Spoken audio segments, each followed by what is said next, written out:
Good afternoon, everyone. My name is Mook, and I'm the new sustainability manager at the center.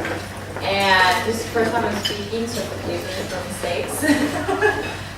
Today, our talk is Talent Succession by Dr. Danai Kristhanin. And he is the director and executive partner of Eureka International Research Consultancy. His experience, he has been working in business for more than 25 years. And for the past 15 years, he was in human capital and organizational development. And previously, he was the head of Asia Pacific Leader Development Consultancy at Consulting at Aon Hewitt PLC. And his experience has proven the record in developing leaders and organizations across the country. So please welcome Dr. Lewis.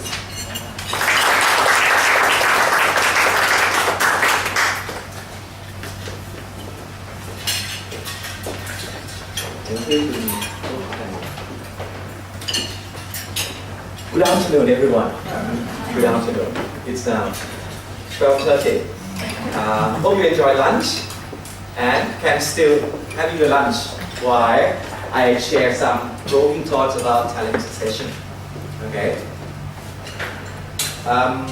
As Kun introduced me, before joining Eureka International, I was the head of Asia Pacific Leadership Consulting for Aon Hewitt. So today's parts, in terms of the research that I'm going to share with you, it's come from Aon Hewitt research about talent and leadership development. Okay. Eureka International is the consulting firm. We call ourselves as a boutique company. We are the consulting of business, doing consultancy and training in branding, marketing, people and OT, organization development. As mentioned in the invitation, I introduced some challenge that retrieved from the CEO challenge, the conference board CEO challenge. It mentioned that number one challenge of both global and regional companies is human capital. Number one is human capital. And when looking at its report, the CEO challenge, you see, the global 2012 and 2013 and 2014, human capital is increasing as a challenge, the number one. And when we break down into the regional views, you see, in Asia, in Europe, in India, ranking number one, while in the US, in Latin America, or in China, number two. I just got the updated data from the conference board this year, 2015. Human capital is still number one, most of the region, except Europe. You might know the reason. You see? Europe, number one is economic risks. Because we all know that now European countries, they are facing with the economic problems and challenges. So that's why in Europe, number one is about the economic risks. So from this perspective, that human capital, it is number one that most of the firm, global and regional views, they see as the challenge. So from this perspective, when we talk about the human capital, today we are focusing on talent succession. So may I refer to Boots Allen Hamilton Consulting. They just did a research, and in the report, one of the statements is said that over their entire tenures, CEOs appointed from inside tend to outperform outsiders. So if it will be better if you can prepare and develop your people, I mean the internal employees, to grow to the higher level. Instead of hiring someone at the mid-career stage or at the top position of the firm. Stanford University, Professor David Larker, he also did a research. And in his research, he tried to study from many firms. And what he found is that every company has a succession planning document. But the question is, will it be operational or is it just there in the document? So I believe this is very important. The picture that I showed you in the first slide is about transferring the keys. So if you can imagine that, if the CEOs or the director, they are going to retire in the next few years, who gonna be replaced them? If it is only one position, it can be manageable. But in fact, one of the clients that I'm working with right now, there are about 40 members in executive committees, which means the senior and top management level. 40 members, they are the directors out. 50% of them, which means 20, they are going to retire in the next 2 years. Some of them already retired. And all together, the sum total is 20% they're going to retire by the next 2 years. So how to prepare the successors? Succession planning is very important. We cannot just promote just anyone to replace, because we are facing with the changing world. The pace of changes is very fast. So from here, Aeon Hewitt or Aeon Group CEO, the global CEO, his name is Greg Hess. One of the Aeon studies, he mentioned that human capital risk is seen to be one of the most important threats to global business operation. And from here, from Aeon Hewitt research, looking back 5 years back, you see, in 2009, failure to attract or retain top talent ranked number 10 in terms of the risk. But it was up to 7, 5 in 2011 and 13. And this year, I believe it went up.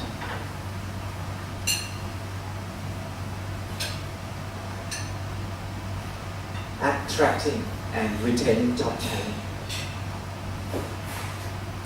is one of the most challenges that all firms, Thai, other nationalities, companies, we are facing with. You see, in terms of the people risk, talent retention, how we can retain them, how we can develop them, how we can develop their skill, leadership skill, and managerial capability skill. What about the succession plan and how we can attract the new talent to join the firm? So these are the top people risk issues, what we have been seeing in Asia Pacific. And a recent research from Aeon Hewitt 2, the Best Employer Study 2015. When we interview the CEO of the participating firms, many of them mention that people risk in terms of skill shortage, inability to attract talent, poor availability and selection of talent, inability to retain employees. So those are the top challenges that CEO is now facing.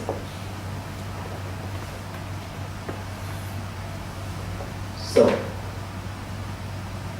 when we take a look at the people management cycle, or what we call the human resources process, or fundamental, from workforce planning to talent acquisition, employment practices, talent management, leadership, and preparing for the exit of the employees. So, the red box one, this is the top people challenges in Thailand in the next 3 years from the best employee study. You see, ability to attract talent, how we can develop talent and retain them, and how we can develop their skill, leadership skill, and managerial capability. So, those factors impact on revenue, expenses, and execution of the strategy. So we cannot say that the only factor that make our company different from the competitors is people. And not only the normal people, but the great people. Some of the firms, they call it high potential. Some firms, they call it talent. So it depends. Some companies, they call it the star. Not the star that we are going to compete as a singing contest. As you know, the Pareto chart, Pareto percentage, 80-20. 20% of the people can generate 80% of the revenue or profitability. While vice versa, 80% of the employee produce only 20% of productivity. So in any firm, in many research, they mention that in terms of the number percentage of talent, they are about 20%. 10 to 20%, they are the talented persons or high potential that we need to retain them. We need to develop them, and we need to have a succession plan for them. So from this challenge and risks, you can see, in terms of business, we plan our business to grow. And many firms, they have a stretch goal to grow double digits, not only one single digit. So in order to grow the business, the challenge is insufficient numbers of ready now leaders. And cost pressure, how we can make our costs more efficient and effective. So in terms of talent challenges, change in demand for talent and skill set to be successful for the future business. And the innovation issue is quite important in many firms now.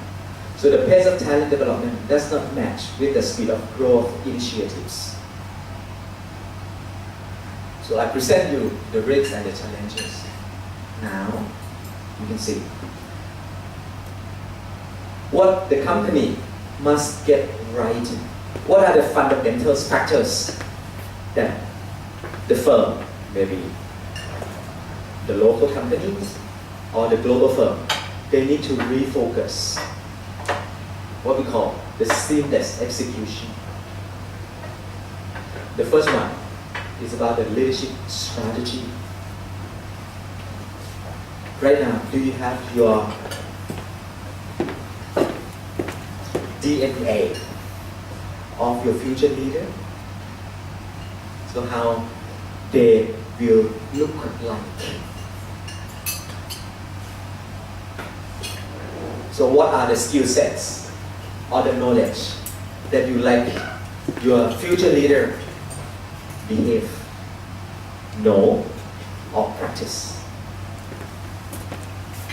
So first we need to identify the strategy to make them accountable. And what are the right behavior that we expect our leader to be, because they will be the role model to the firm. So when we have the DNA, when we have the strategy, so we know how we can attract leader, how we can engage them, how we are going to assess them. So if we have the future leader DNA, so we can assess the current pipeline that we have of those leaders, employees, talent, or high potential. So after we have the result, we see the gap between current and desired, the future to be, the leader to be, and the capacity that they are now. So we can develop them. We can design the accelerated development program that match with their interests, match with their generation. Because the future leader, they are generation X or Gen Y. Or the talented in the junior level, they might be Gen Z. So each generation, they have different perspective of development and participation. For example, boomers, most of them, they like a training workshop, which means coming to the training session, listening to the trainer or facilitator. But for the new generation, they like to participate. You just put them into a table, just only 5 minutes. They need to bring their laptop, mobile, iPad, and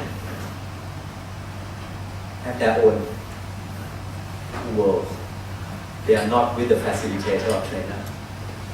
So that's why we need to identify the gap between what we expect them to be and who are they now with the accelerated development program. So when we develop them, we will have the right potential, the right person to become our successors in each position.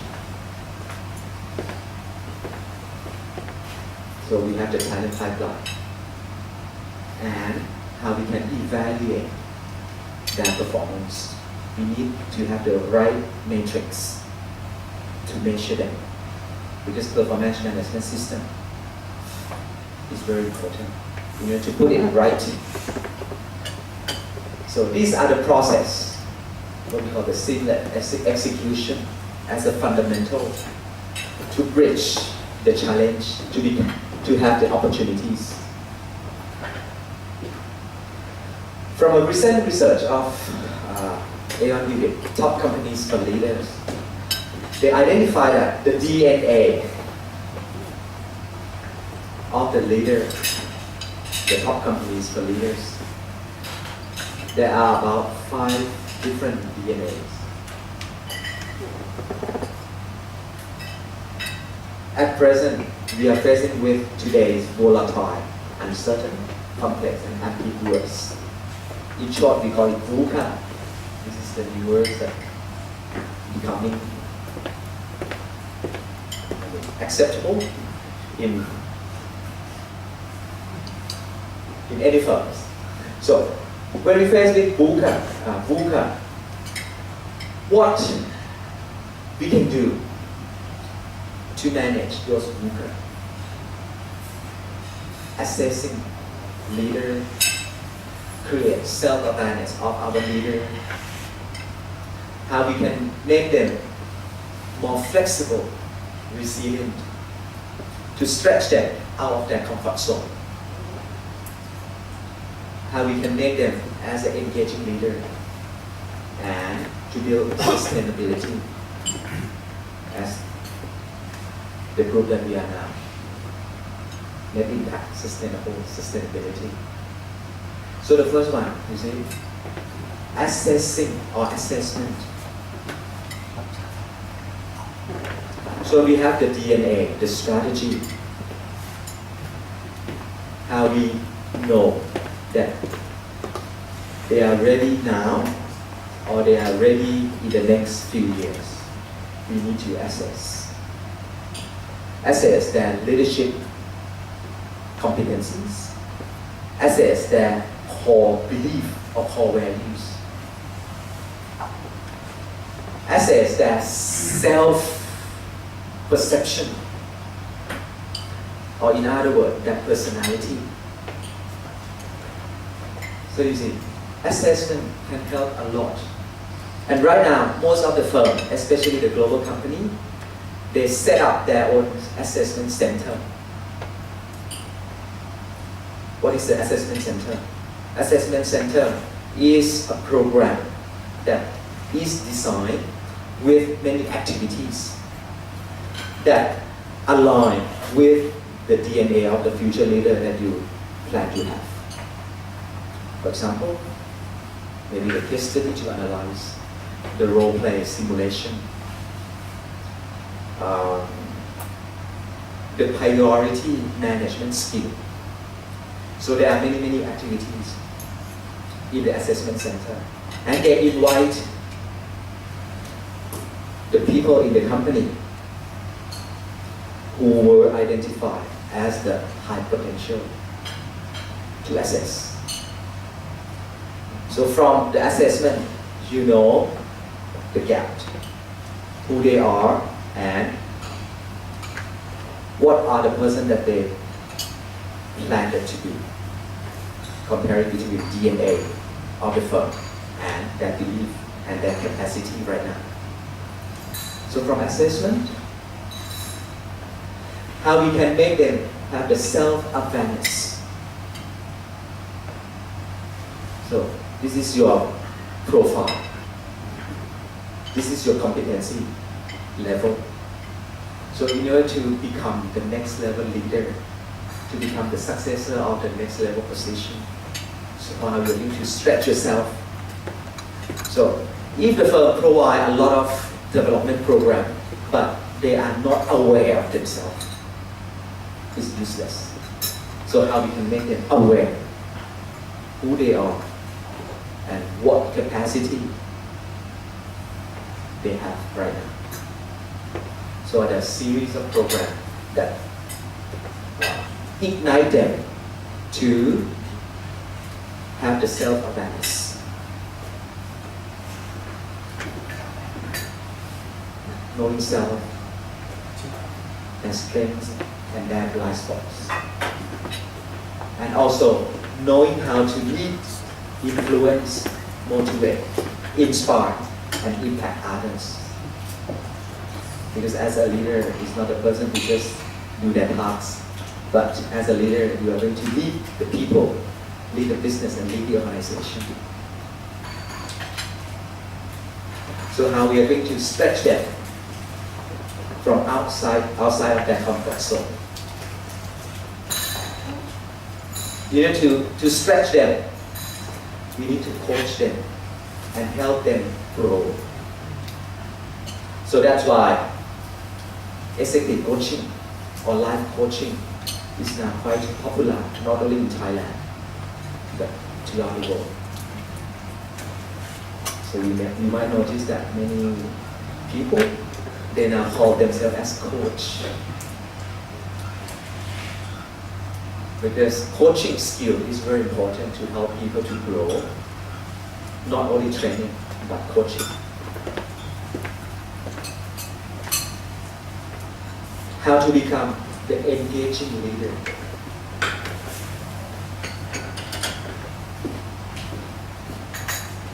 So commitment, if we can make people understand that, people in terms of leaders, managers, understand that their role of the organization is to engage with the firm, engage with the people, engage with the business, to become authentic and have purpose. And not only their purpose, but link and align their purpose with the company's purpose. You see, personal and organization growth, how we are going to align and integrate them to the same direction.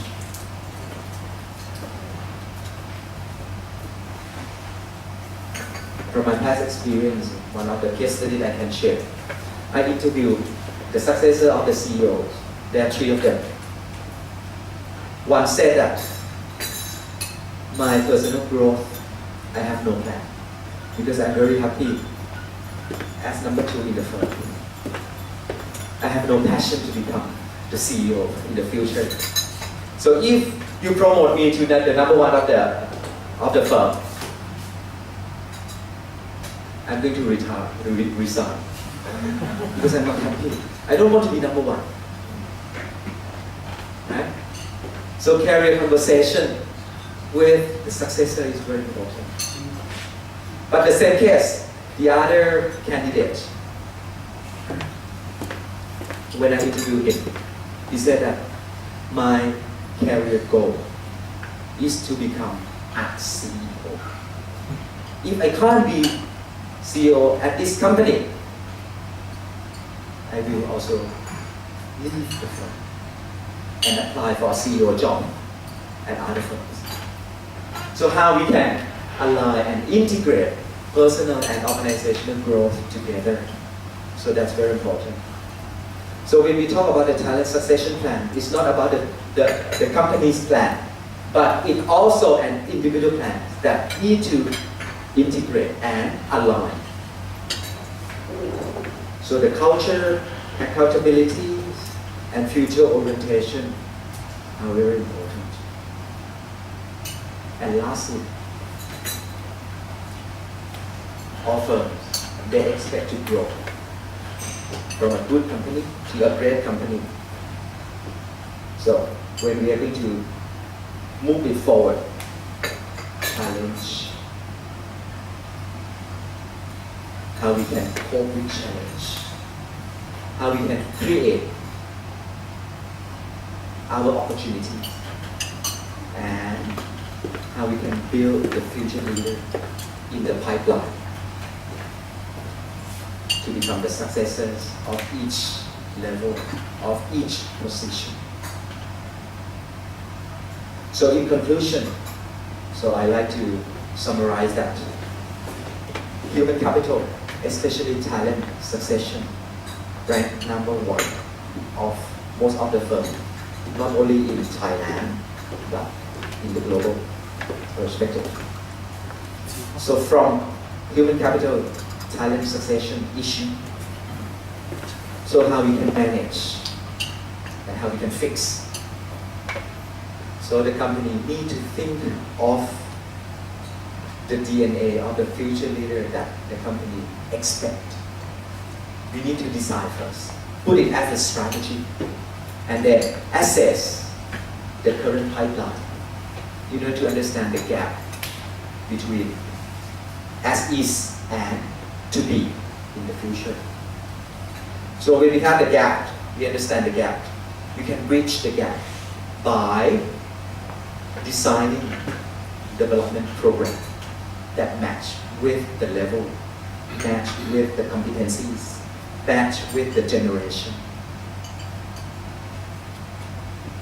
Self-awareness is very important also, to make the successors aware of himself or herself, who he is or who she is, so that it helps accelerate the development program in order to achieve the organizational goal from good company to the great company. So thank you very much for your attention. So now I would like to open for questions or sharing, please. Yes. All right. I'm Ekapal from CP Group. I have a question about the 80%, right? And how do you manage, for example, if you have these are talent, and the 80% might feel like, oh, we are second-class citizen, we are not good as them. How do you manage them? Okay. And then they wouldn't lose hope. Okay. Put it this way. I didn't say that those 80% is not important. Okay? 80% of the firm, they are very important too. Because we need, how to say, we need the people to work in the process. But not every people, they have the passion to grow. They have the ultimate commitment to it. So, for those 80%, we need to make sure that the hygiene factor of the firm can make them happy. It satisfies them. So according to the, I don't remember the theorist name, the motivator factor and the hygiene factor.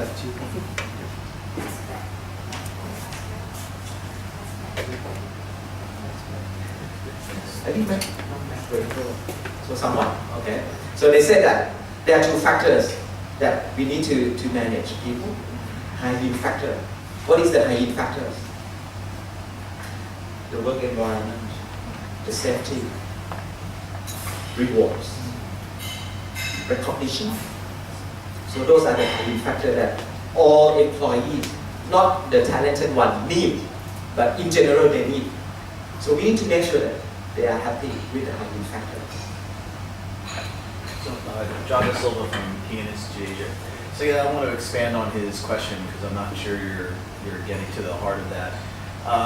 So for example, we recently started a talent management program. We've identified key personnel that we want to develop, and we're putting them into a program. They have a lot more interaction with senior management. They're getting special training, special opportunities. You know, in those cases, you're pulling people, like here's a team, and I'm taking this person from that team. And somebody else on that team may feel, hey, I'm contributing just as much as that person, I work just as hard. Why did they select that person and not me? And so in kind of, more collectivist society like Thailand, so even the people who are pulling out are now unhappy because they're being singled out and they're getting extra benefits. The people who aren't picked are upset because they think they work just as hard. So how do you manage that situation? I think from this perspective, we need to make sure that we have the clear policy. So in Thai, I normally heard about the policy of ปิดเผย you know ปิดเผย so in English we can say Cover but open. cover but open. Because some firm, they have, for example, they have the talent program. But the person who knows that we have the talented program is just the top management. So when people, they are selected as one of the talent in the pool. So who knows? Just the top one.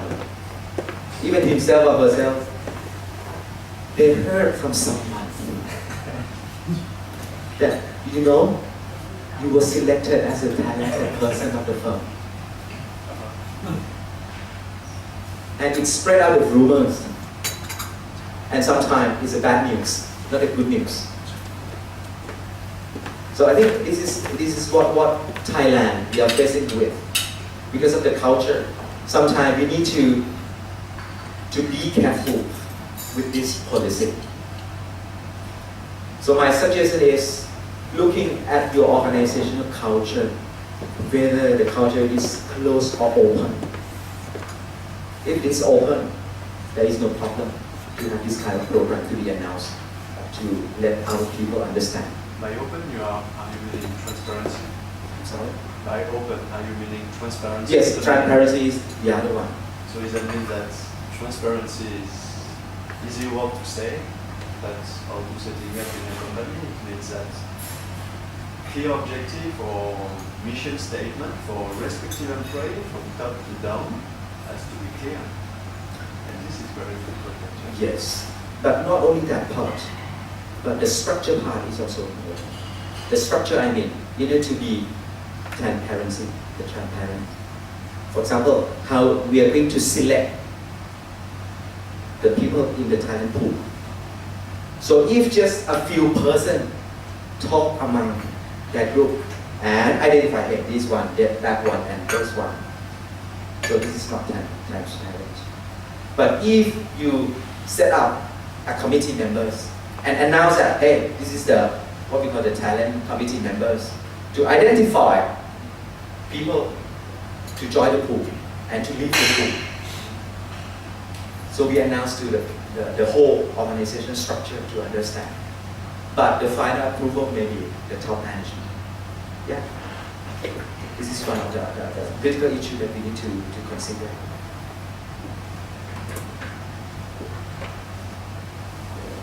Yes. Steering away from the parental rule, one of the slides and one of the most important problems in H-Pump is the talent acquisition and how do you attract top talent. What would be some of your thoughts to, as not maybe being one of the set 100 companies, but more for SMEs who attract top talent?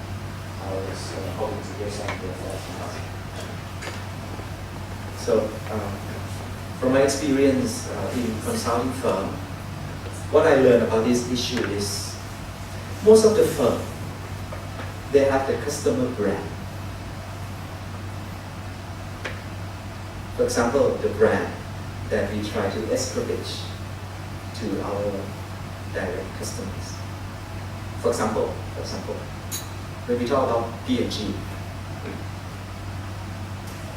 so what are the customer brand of P&G?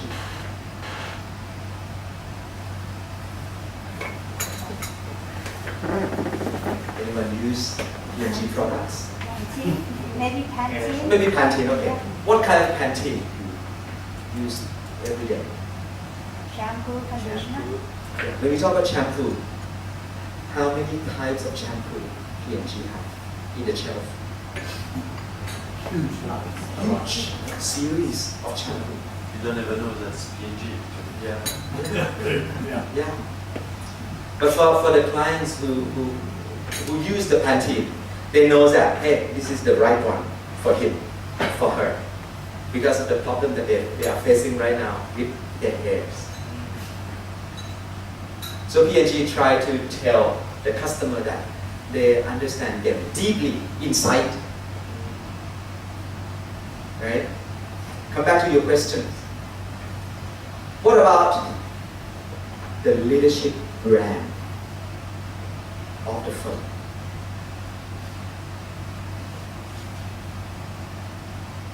Because the people, some of them, they join the firm because of the brand, because of the firm itself. As a metaphor, they said that the people join the firm because of the organization, but leave the firm because of their boss. Okay?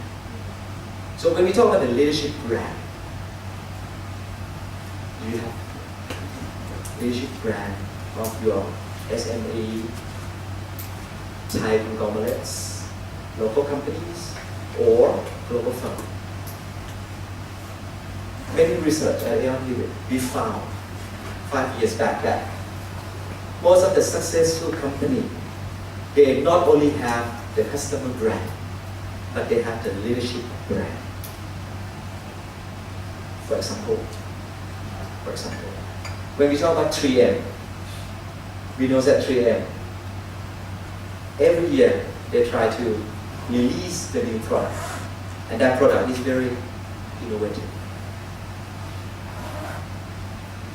So in order to become a high position at 3M, you need to be more innovative. Think out of the box. Maybe think from different boxes. So the one we are going to attract them, recruit them to the mid-career, they know that if I would like to join 3M at the mid-career, I need to have some innovative. Otherwise I can't join. Because this is the brand of 3M. So come back to SME. SME, they have a specialization, specialty, right, in the market, industry or product or service. So bringing that specialization back and ask the entrepreneur, the owner, the business owner, so what we are keen of. And from our specialization, how we can build our people not just the family members who they are normally, but how we can shape them to build the leadership brand and link with, align with the customer brand that we provide our product services to the customers.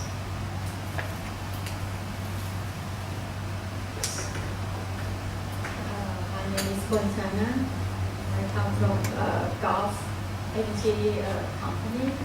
I like to just come back to the gentleman from Citibank.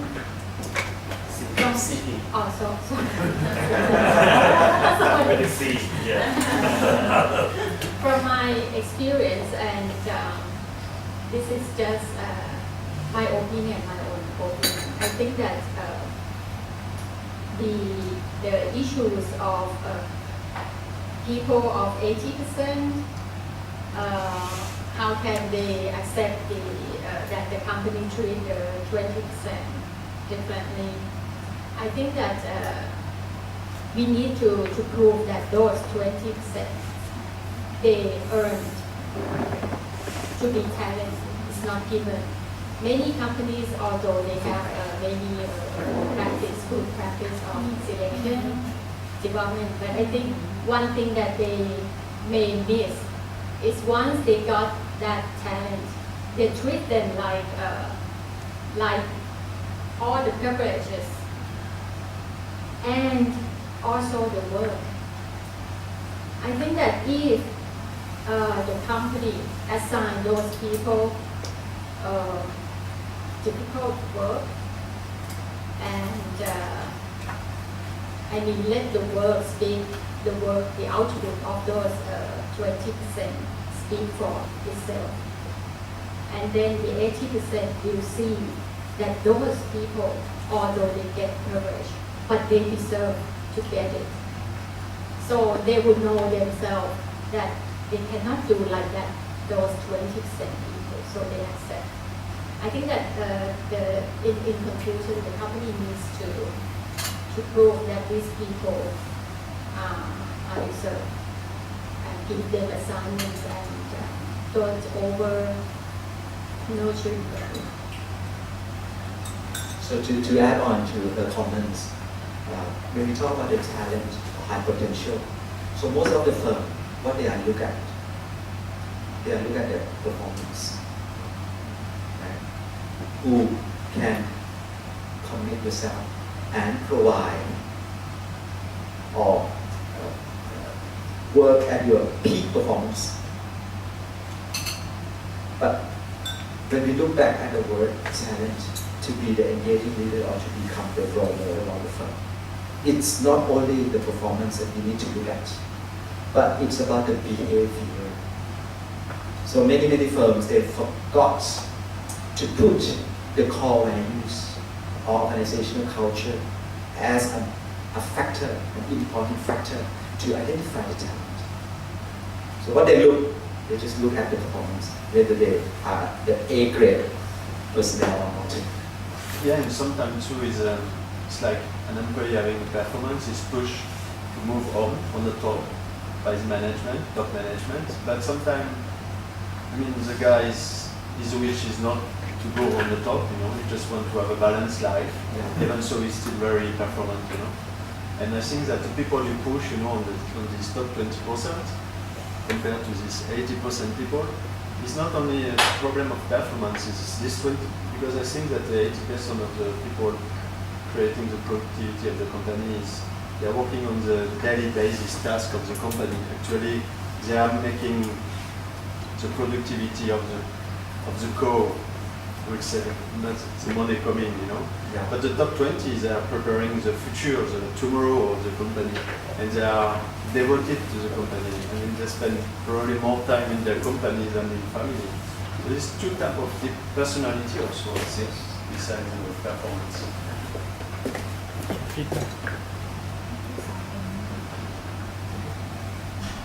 Any other sharing, comments, questions?